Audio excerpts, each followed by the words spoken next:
Hi, so I'm just going to give you a quick lecture about the garden. Obviously we have some familiarity, all of us, through our own experience of what the garden is. But I'll just reflect quickly on both some ideas about the garden as well as the garden in relationship to this week's project.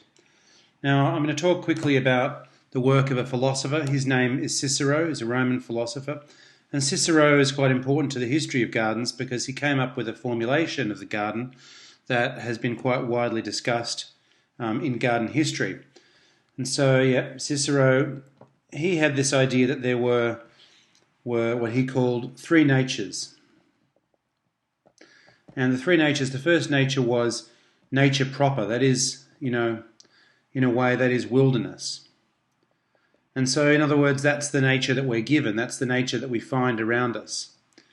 The second nature that he talks about is actually agriculture, which is the productive landscape.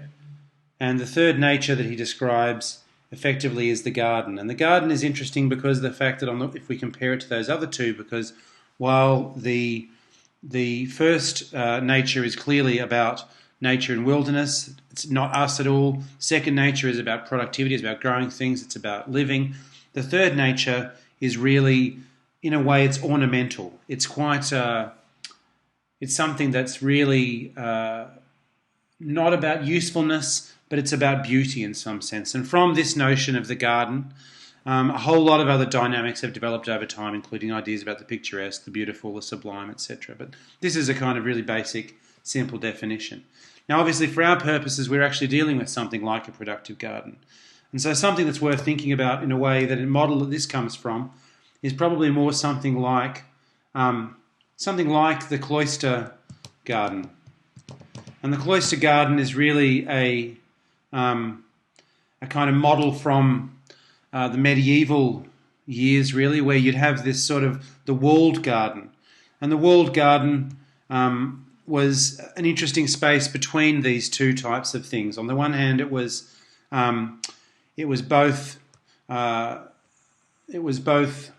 ornamental, but it was also productive, and it sort of reflects something that comes from a period of garden history where one of the first moves in the Middle Ages was to basically to separate a space outside of the wilderness, which was not just wilderness, but was also the kind of territory where people were, barbarians, and create a place of civilization and grow things for ornamental reasons, which move past survival. Now, we have to understand that there's a strong history about this to do with this idea that to be civilized is to be far away from survival, and that's an antique idea. And so in a way, the garden's uselessness is actually a proof of the ability to not only survive but to thrive.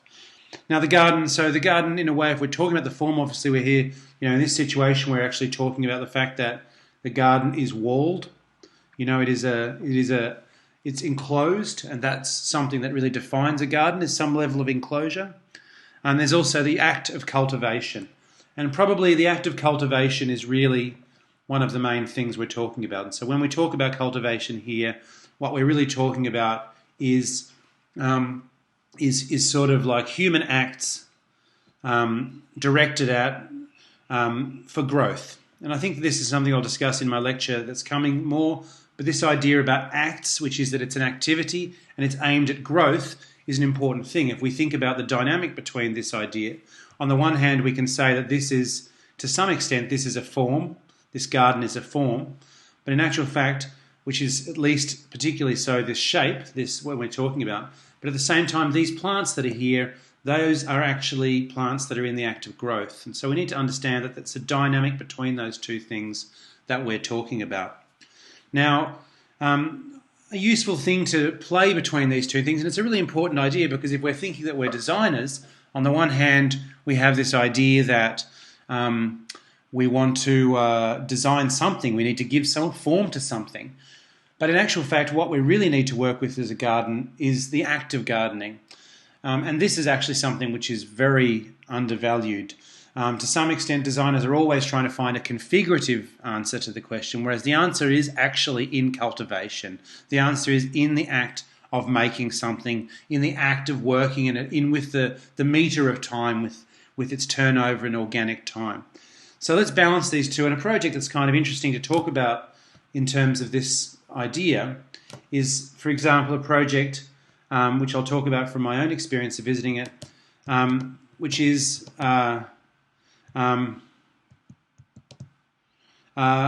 basically the École Nationale Supérieure du Paysage in Versailles. And this is a really interesting project. I mean, it's one of my favorite places to go. It's a fabulously historic landscape architecture school in Versailles, and it's really been an amazing history of garden design or landscape design that has arisen there. And so just to orientate you to it, it's quite interesting in terms of how it's organised. I can show you from here. It's quite interesting because it was the garden of Louis XIV, and interestingly, we know about his ideas about the sort of he's the Sun King, and we know about Versailles in terms of the gardens of Versailles. But this is actually the potager. The potager is the vegetable garden, and so interestingly, he was completely mad about gardening, Louis, and so.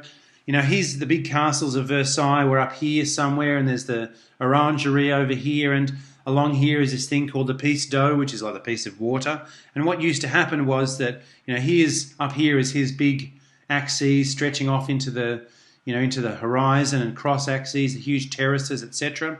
And what he used to really like to do is he used to get on his horse, and whatever, he used to come out here, he used to go along this big piece of water, and then he used to turn down into this gate through here, and he'd come in through this gate into the garden, and here is the garden all laid out around him. Now, the garden is quite interesting because of the fact that it is a productive garden. There's a guy who was his gardener, his name is Quintini, and Quintini was the vegetable gardener. And it's interesting because this garden, we approach here, we approach along here and in, and this is the way that Louis turned up. I mean, Louis would turn up where's his gate? Here we can see in this image here are the two, here is the piece d'eau at the top here where he'd wander down that, and then he'd turn and he'd go through this gate, and then he'd enter the centre of that garden. And so that was this sort of ceremonial entry. But the garden itself was incredibly productive in its own right, and in actual fact, all of the activities of forming in the garden are really around just the allocation of plants, both to those forms but also to microclimates.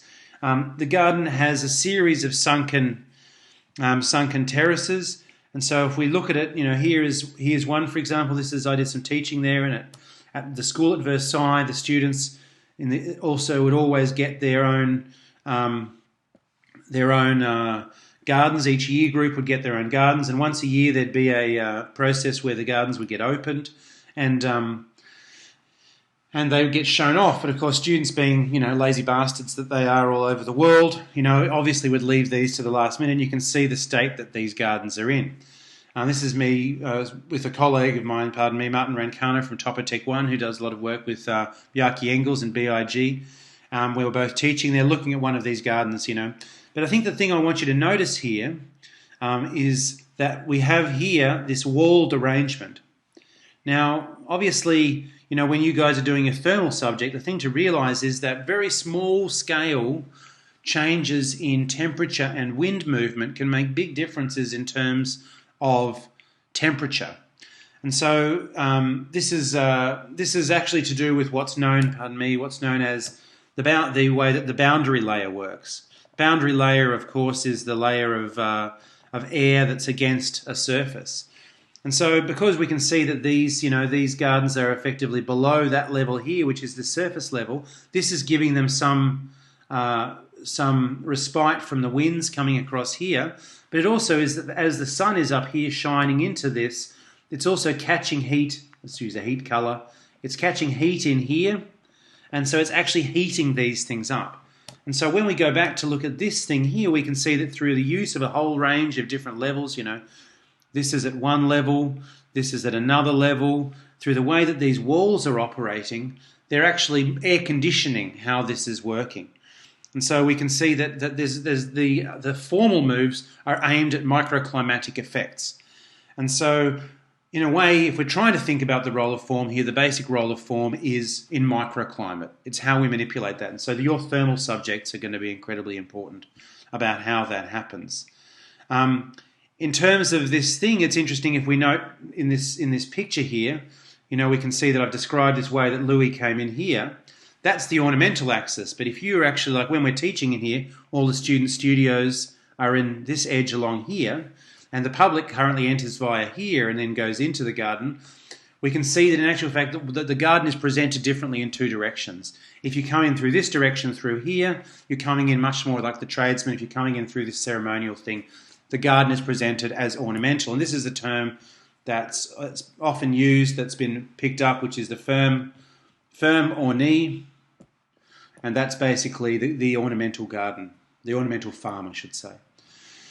In the garden itself, we see some little tricks that might be worth talking about. I mean, here's their studios that they use. Here's all the students here that we were teaching. Great bunch of students, fantastic, an amazing school. We can also see some key sort of things. This technique we see here, this is known as espalier, and this technique is aimed at, in a way, getting as much fruiting material as possible. Obviously, the plants fruit off their branches, and they also fruit in relationship to particular age. And so, how we, trying to get as one plant with as many branches as possible gives us as much fruit as possible, particularly when we prune it to get it at a certain age. But also, obviously, we have a thing that as much as they're ornamental walls, we can also stand here. We can access the fruit on both sides and we can get to it. So it is a formal shape that results from growth. And it also results from a kind of programmatic sort of logic. In terms of, other parts of these gardens, we see that there's many layers of espalier, and these are mostly for fruit. But there is also other herbs that in other times of the year will be growing, and we can see in here, in amongst the garden. And so there's another garden that I think is relevant to sort of show here, which is a really beautiful garden, and as well, which is in South Africa, which is called Babylon's Toren, which is an absolutely beautiful garden that is in South Africa, just outside Cape Town, in a place called Franschhoek, which is a really interesting piece of landscape outside Cape Town, where there's lots of the Huguenot French settlers all turned up to. And Franschhoek is Babylon's Toren is in a way the kind of ultimate of a kind of concept we have about the relationship between garden and park, or garden and maybe a comprehensive, sustainable development. So, for example, as we can see here, it's I'll find a map for us. Where are we? There is a farm layout. I think it is the farm layout. Let's have a look here. Oops. No, farm layout. There is it's quite a large area. It has a lot of different types of things growing in it. We can see, we've got, here's the main farm in here, and then we can see all these different types of vines that grow around the place, that organised around this sort of mountain. Fynbos, where it says Fynbos, that means fine bush in Afrikaans, and that's the kind of bushland. So there's a bit of that left over, and then you can see all these different sorts of grapes that they're growing in that place. So obviously you can drink the wine, but you can also, there's also a I'll give you another image that shows it maybe a little bit better.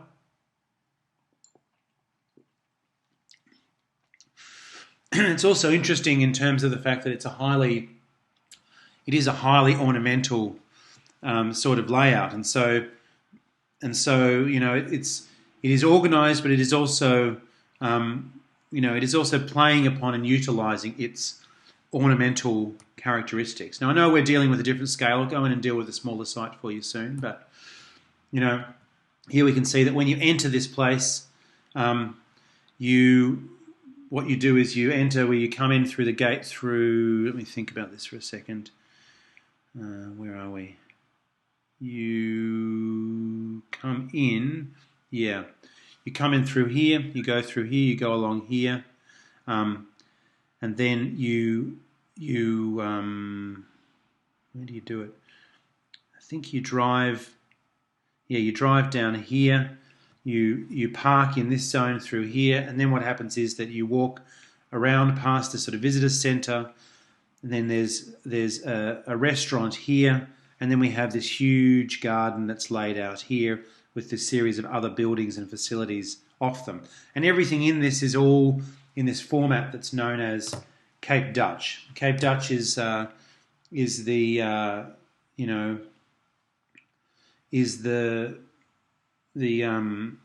style that the Afrikaans people built in, which is very much a sort of traditional Afrikaans style that's been made to be more local, or become a kind of vernacular for the place. And so, these the architecture itself is quite amazing. If I can find some pictures of it, but they're they're very beautiful buildings on this place, and they're maybe I'll just go to my own website. I've probably even got better images on my own website.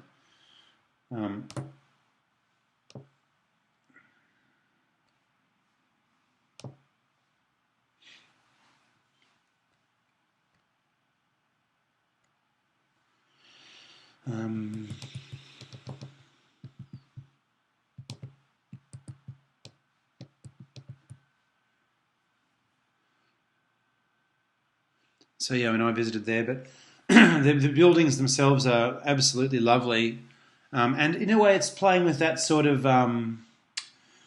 line between heritage and contemporary design. It's not really that straightforward, that line. But if we think it, for example, here's what the buildings, are kind of the buildings look like. They've got this sort of beautiful sort of language going on, and they also have, this one they're renovated to be sort of restaurants, and the restaurants themselves, they cook all of their own food, and they have this beautiful view, as you can see, to this mountains in the background, and so that, for example, when you eat there, you get the food on site. They play with this sort of how they exhibit the food in this sort of place. And so the food is all tied up to the entire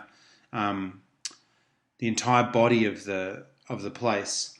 In the middle of the garden, there's also the garden itself has this amazing kind of this sort of layout to it, which is really much like the sort of thing like you see in Versailles, which is really, in a way, it's a variation of what's known as the parterre. Parterre is a sort of a layout that is like a sort of often hedged, but it's in a way it's like a series of small boxes that are often done up with hedges, but that idea can change scale. So a parterre can also be a garden layout that's much larger, and so often that comes from the history of the cloister, and so we can see that in the cloistered garden it was often organised into this symmetrical four-fold arrangement, and that system plays out here as well. And so if we look at this map, we can see that there are boxes and boxes and boxes, or sort of Russian dolls of stuff. And to some extent, it's quite boring until we remember that, of course, a lot of modernism is boxes and boxes and boxes, and there's ways of doing boxes that are good, and there's ways of doing boxes that are banal. So to some extent, I sort of thought I knew what I was going to see when I saw this. In actual fact, the place is much more complex than you might realise, because we have, as we can see here, we've got, I'll just quickly talk about it, we have main orientating kind of axes, and so those axes are,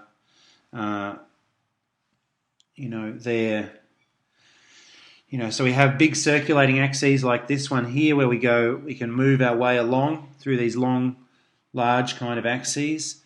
Then we have within them, we can then move inside them, and then we have our own circulation systems, etc. We also have some quite subtle links between them. We can see that this is one arrangement. Then we can also see that that is one arrangement through there. We can also start to see that that there is one other box that's right the way around there. And so there's levels of complexity and crossover amongst all of these things that are really quite complex. And so one of the things that I think is probably one of the nicest things about this place is that it's got a really nice thing where what they'll use is that they'll actually use they'll use a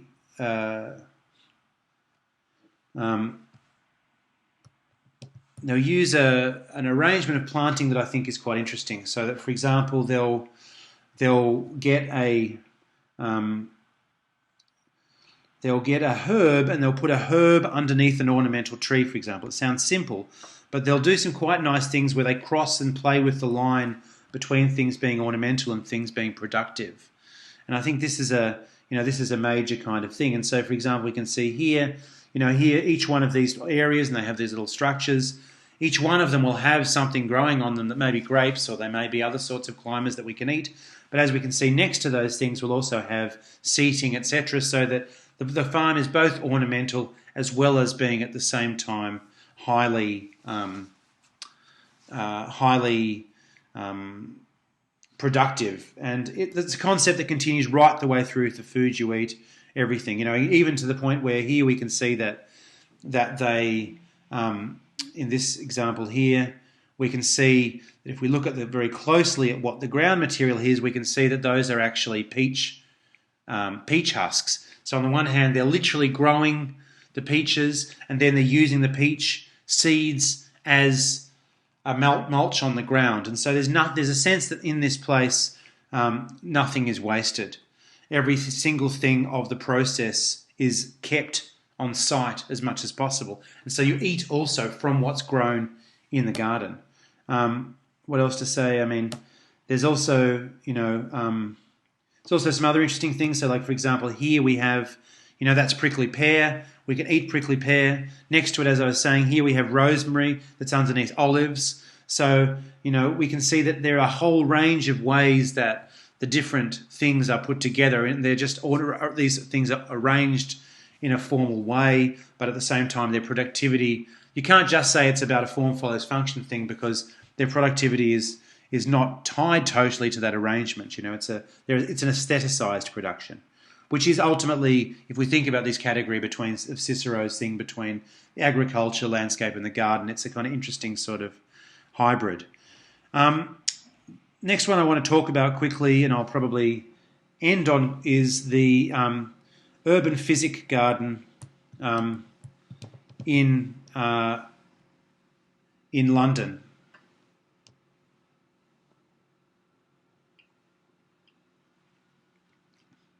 And the urban Physic garden is a project actually done by an ex-student of James Corner's at Penn, which is where Tom studied.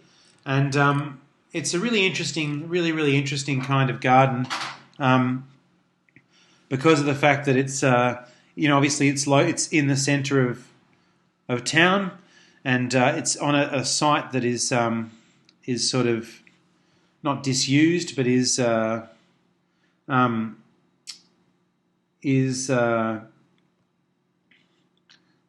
been sort of vacant, and what they really do is that they've set it up with a whole lot of different activities on the site, and it's sort of it moves around, and they also have within it. It's not really about food as much as it's also about medicine, and so it's using herbs to grow things really, and so to help people and heal people, etc. And so, in a way, we see this idea that food is not just food; food is also medicine. This is a quite interesting.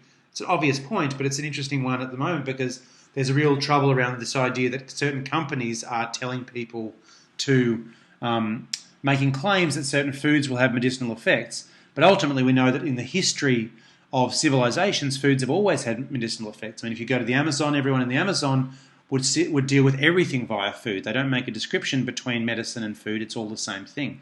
But if you make that claim in Australia or in the Western world, no, medicine is something that's a drug that's synthesized. We can't do food.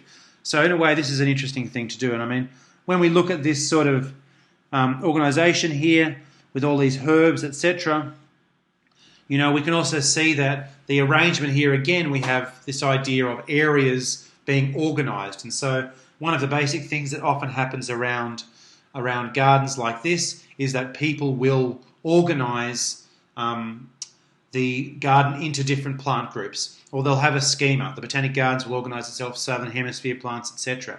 Often gardens will arrange themselves by, here are leafy plants, here are other plants, etc. And so, in a way, the spatial thing is most basically create a sort of an empty template, then work out a schema to put into the template. That's one of the basic models by which we do gardening. Now, another thing I think that's so this is a really interesting project, an interesting place. I should see if I can find some pictures of it. I'm sure I will.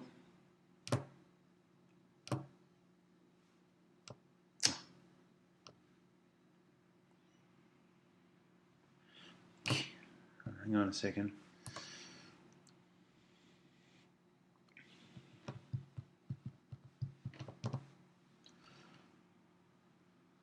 This is the kind of look of the place. And so, I mean, I think it's fair to say that we all, this is where part of the language of these type, we can't be sort of naive about this. The kind of hipster language of the garden, particularly in places like London, is really huge. It's in a way, I think that growth has become almost irrelevant. It's all very much about this sort of idea that anybody can build a garden who can bang, a whole lot of 3x2s together and build some temporary structure, But in actual fact, there's also the act of gardening and how we privilege that. I mean, here we can see that it's all about above-ground planters, and it's all very much about the architecture, but we have to say, what is the architecture doing in this situation? If we go back to the espalier, we can see the shape of the plant becomes an architecture. We can certainly grow things on things, but if we start to lose our sense that that there is a relationship between the emphasis of the garden itself and the structure, perhaps we're moving further and further away from gardening. Now, I suppose, to go back to the sort of topic very quickly, one thing that might be worth thinking about in this project is that, there's a movement that I would have called outdoor living, and outdoor living was a movement from the US from the 1960s and 70s. Things like the Sunset Garden books were very much based on this idea. And they were very much, focused on the idea of kind of an ergonomic about how we live. And these ones are more recent ones. If we go to the 60s ones, are much more interesting. The ones in the 1960s tended to be much more focused on the idea that we have things set at certain heights for certain sort of functional reasons.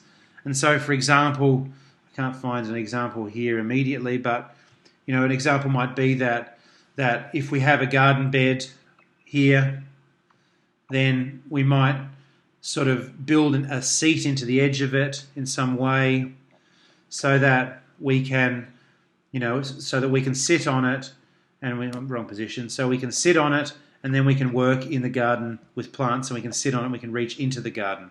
We might have another one across here, and that allows us to sit here and work on it rather than kneeling. For example, this is a kind of idea, a functionalist idea about dealing with plants.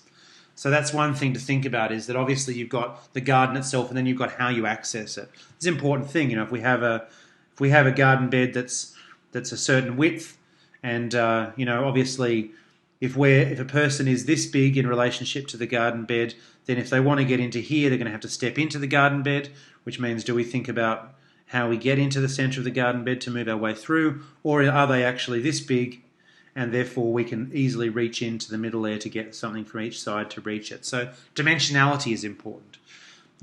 Similarly, the growth size that a plant has is important. Obviously, I'll talk a bit more about this, but if a plant grows to, say this plant, a particular plant grows to, 300 or something like that, then if you want to be able to grow a few of them, then obviously it tells you that if those centers are 300, that we have, 1200 wide, for example, allows these two plants to grow right to the edge of their size to give us a width, for example. If we there's other things we might talk about in the garden. We also have things like, what are the there's different stages. If we're thinking of a logic, we've talked about one logic which was the logic of a breaking it up botanically, breaking it up ornamentally, formally. Another logic is to break it up into stages by this idea of closing the loop. So, for example, we have one stage that's directed at, for example, at compost. First thing to say, obviously, is that the main job in a garden is making soil and looking after soil. That is the most basic thing we do. In a way, the whole, investing in soil is the most basic investment and the most worthwhile investment that you can do. And obviously, compost is a major part of that. Compost gives you organic matter. And organic matter gives you aeration of the soil. It also ironically gives you water holding capacity. At the same time, it also gives you nutrient. It gives you microorganisms, gives you all sorts of good stuff. So producing that is compost. So we can also speak of the idea that the garden's in a series of stages. That the beds are in different levels of growth. On the one hand, we can say, this one's got all the plants growing in it. This one here has got the compost being mixed, and this one's being processed. This one's got seedlings coming through, and then ultimately, once this one's harvested, what's not wanted is put back into the compost, and the whole thing works its way through again through these stages and back. And so there's this idea that you might rest a certain area gives you a certain organisation.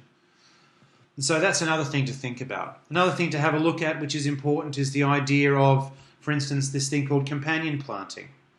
Now, companion planting is where certain plants like other plants. So, for example, daisies have pyrethrum in them, and pyrethrum will keep away bugs. So if you plant daisies with other crops, that will act as a natural herbicide, for example. There's also, there's other ideas about microclimate, that certain plants can create a little bit of shade or give a little bit of organic matter, which then provides some shelter. So if we've got a plant up here or some other plants down here, then so long as they don't overgrow each other, maybe that they're actually creating a space in there, which if we find the right plant, it's always a question, that might actually help all of those things working together as one thing. It's a permaculture idea. Similarly, if we can use other plants that are kind of called there's plants that fix nitrogen, things in the pea family. And so what that means is that basically they can convert nitrogen from the air and fix it in the soil, which makes it available for other plants. These are other ideas that are associated with companion planting. But I think probably the top thing to think about for this whole project, as far as I can see, is orientation. And I think that there's going to have to be some incredibly careful work done to think about how suitable this site is as a garden. Because of the fact that, I'm just thinking about this off the top of my head. If we've got north, I think north is this south facing? If north is up there, and is it? I can't remember off the top of my head, but is this actually south facing? And so maybe we might need to focus and think about them in the site is shaped, it's on an angle, but we need to actually focus on perhaps. If this is the west over here, maybe we actually need to think closely about whether we're going to try to see if there is any available western sun. Something you have to be able to probably visit the site to understand. It's going to affect very much the type of plants you can grow that are productive in terms of food. So really what you're looking is you're looking for shade tolerant fruit and veg, or you're looking at a garden which operates in a different way, that utilises different things. So obviously when we get into these type of areas, when we're looking at shade, we're looking at plants that have deep green leaves, because their deep green leaves means that those plants are adapted to having less light, and therefore they've got darker leaves to absorb more light, because as we know, the lighter leaf reflects and the darkers absorb, and so if there's less light, so which means in a way we might be looking at more things that are more like rainforest trees, for example, or rainforest plants, or herbs and plants that come from that lineage. Perhaps we're looking at subtropical fruit trees. I don't know, but it's something to think about. Okay, now this has been a bit of a rave, but yep, I just thought I'd put it out there. I hope you can see that what I'm pursuing here is I've been trying to talk about the idea of the garden. I've been trying to talk about how the garden is organised, or has been organised, this balance between the aesthetic of the garden and the growth of the garden, that the real key to the garden is in fact in operations of gardening, that there's a relationship between the ergonomics of how people operate in the garden and those techniques, and that ultimately things like investing in soil are really important. And also don't forget, what's also really important in this situation is, truck access is like really important to get onto the site as well. Okay, I think that's me for now, and you'll get another lecture from me on Wednesday.